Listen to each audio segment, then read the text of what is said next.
All right, let's go to the next guy who was a Christian theologian, interestingly enough. And his name was Gottfried Leibniz. And Leibniz dealt with this issue by talking about monads. And I'll do my best to explain monads, but they still seem a little elusive to me. So Leibniz's idea is that in the beginning, when God created the world and he created all things, he created this world of like monads. And these monads, each monad is like a holographic image of the whole. But monads don't have windows to see outside or what's happening in the world around them. But we have all these monads functioning in sync because they were pre-planned by God to act a certain way at a certain time. And because of this, and Leibniz's very high view of not only God's sovereignty, but also his goodness. And if you're not familiar with this term, he calls it omnibenevolence, saying God is all good all the time. He wouldn't buy this idea that God's all powerful but not all good. God is all good and all powerful. And in his goodness and his power, he has made this the best of all possible worlds. And later, historically, Voltaire, upon the French satirist, I really like his writing, but in one of his books, he was kind of mocking mocking Leibniz. And there was a great earthquake in Lisbon, and the characters of his book were walking through and seeing all the carnage and the horror and the destruction and the disease. And Voltaire's companions say, but we were not dismayed because we knew this was the best of all possible worlds. And it's hard to embrace it's the best of all possible worlds when really bad things are happening to you or yours, or you see the chaos going around you. But once again, it becomes a perspectival issue. Leibniz is saying God in his goodness and his power has made the world in such a way that this is the best it possibly could have been, once again, to maximize his glory. It's about God and his will, not about the individual little monads that have their part and their role in this unfolding of the cosmos.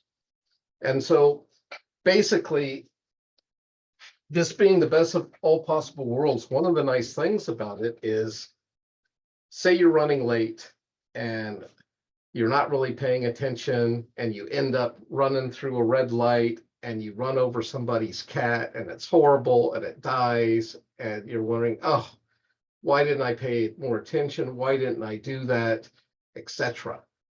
Well, from Leibniz's perspective, not only that incident, but all of our own personal histories could not have been other than they were. Because it's all predestined from the beginning.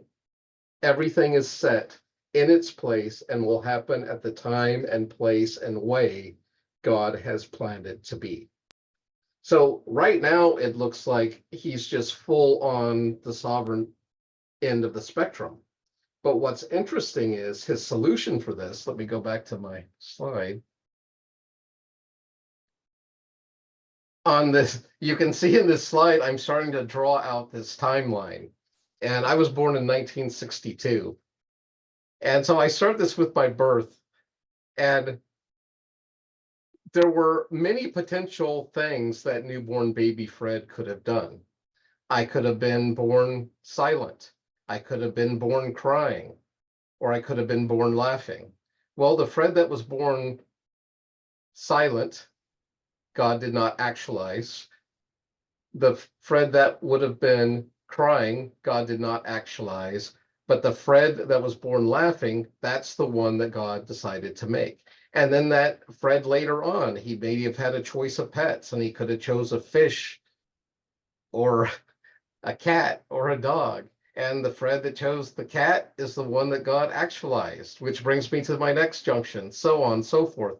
And this just keeps going to bring me to this very point where we are here tonight in this class, if you can imagine. And it's not just my timeline from my birth and all the different choices and forks in the roads that I had to take to get to this point in time, but you all have your own timelines that have converged in this time and place together.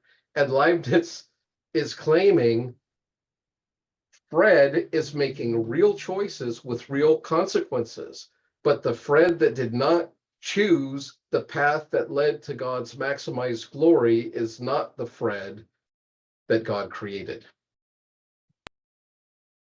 So he's trying to reconcile God's, in fact, to me, it even makes God more sovereign in a sense, because now God is dealing with all these different choices, all these different contingencies, and yet they're all working together to come to a culmination of his plan, of his purpose and his glory. And we are still accountable because I'm really making that choice. The Fred that would have made a different choice, God did not make that Fred. I hope I explained that well enough. That was the most rapid I've ever explained Leibniz. But any questions or clarifications? Yeah, so straight up here, I might be a little confused. So my point here is, how can we claim to have free will if everything is determined? So that's almost like self,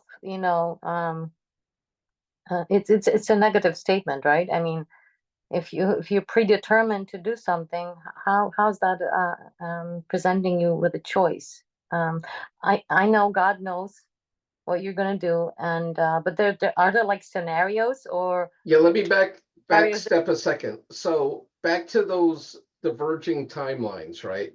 Like I'm here, but I have all these different choices. What Leibniz is saying is those are real choices I have, but God did not actualize all but the one choice, the Fred that would make that choice. So that's really me making that choice. The other potential Freds that would have made potentially different choices is not the one you see before you. I am the Fred that God created because I'm the Fred that fits in with God's maximizing plan. That Fred. So I'm still culpable because I'm still making the choices, but God is still sovereign because he made those monads or those persons or those events that would coalesce into his maximized glory.